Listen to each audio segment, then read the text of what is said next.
In 1943, Allied soldiers stood frozen around a German tank they'd never seen before. It wasn't a Tiger, but it looked just as deadly.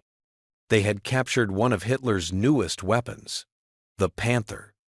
And when Allied engineers finally looked inside, they realized they weren't just looking at a tank, they were looking at the future of armored warfare.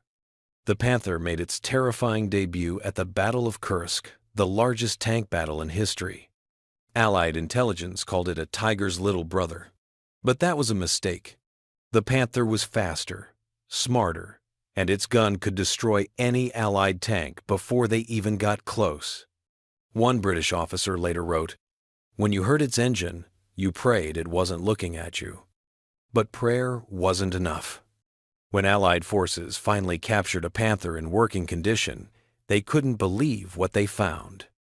This wasn't crude or rushed. It was precision. German engineering at its finest. The welds were clean. The steel armor sloped to deflect shells. The suspension, smooth and complex. Every part working in harmony.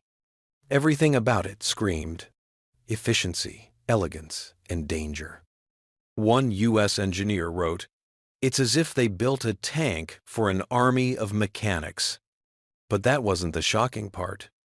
The Allies realized they were facing a masterpiece, but one built under impossible pressure. The Panther's design was brilliant on paper. Sloped armor, lethal gun, advanced suspension. But in the field, it was fragile. It broke down constantly. Final drives failed. Engines overheated. And spare parts were rare. A Panther could dominate any battlefield, as long as it could reach it. One report noted that half of all Panthers broke down before they even fired a shot. The transmission alone was a masterpiece of German over-engineering. 8 forward gears, 4 reverse. It was sophisticated, powerful, and temperamental. When it worked, the Panther moved like a predator. When it failed, which was often, the entire 70-ton machine became a stationary target. American tank crews learned to wait. Wait for the Panther to break down. Wait for it to run out of fuel.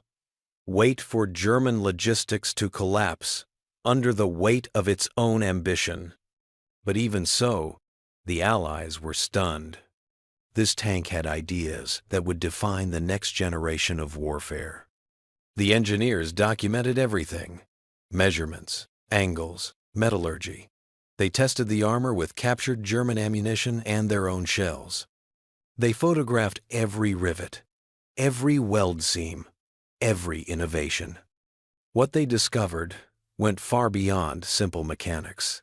The Panther represented a philosophy that technological superiority could overcome numerical disadvantage, that quality could defeat quantity.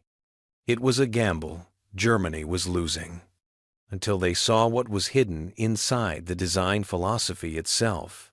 When engineers reported back, they couldn't help but admire it.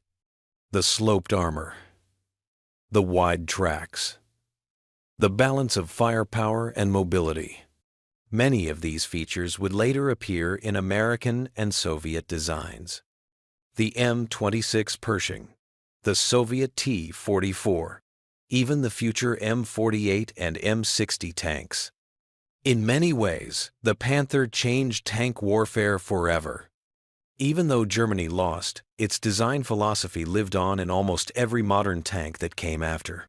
The reports filed by those Allied engineers became textbooks for the next generation of tank designers. Soviet engineers took note of the sloped armor and incorporated it into their T-44 and later T-54 designs.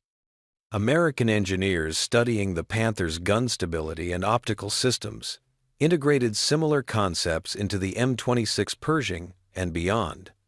The British, who had been skeptical of sloped armor, reversed course entirely.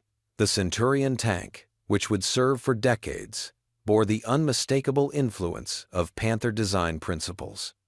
Even the Panther's flaws taught valuable lessons. Future tanks would prioritize reliability and ease of maintenance, simpler transmissions, more accessible engines, parts that could be replaced in the field by regular crews, not specialist engineers. The Panther had shown them the future, but also the dangers of pursuing perfection at any cost. But there was something else the engineers understood, something darker. Decades later, the Panther still stands, rusted, broken, but never forgotten. It's a reminder that brilliance doesn't always mean victory, and that even the most advanced machines are built by men caught in impossible wars. When the Allies opened that captured Panther, they saw something extraordinary. Not just a weapon, but a warning. Because sometimes perfection comes at too high a price,